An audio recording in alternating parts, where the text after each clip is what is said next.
अच्छा आके माछ निकलेगा कि मांस?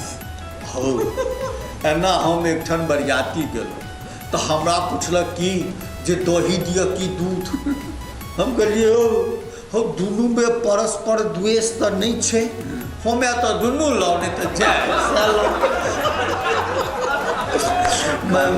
मालकिन हमर एक कक्का रहे जे जहन रोहु माछक खंड के स्वाद नहीं लिए, मदनी के तले सब पैठ नहीं ले, इच्चा माछ से नैवेद्य नहीं दे, सौराठी आ भुन्ना आप कबै सबक स्वाद नहीं ले, तो जहन सागे पात चिबेबा के चलते हे हरिचंद किया ले।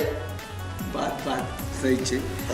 हमर बस चले तो हम एकादशी कोन एकादशा पर्यंत के नहीं छोड़। हमरा पतरा में दुइटा तिथे कौन कौन? जे दिन माछ मौस भेटल ते दिन पूर्णिमा आ नहीं भेटल अमावस्या।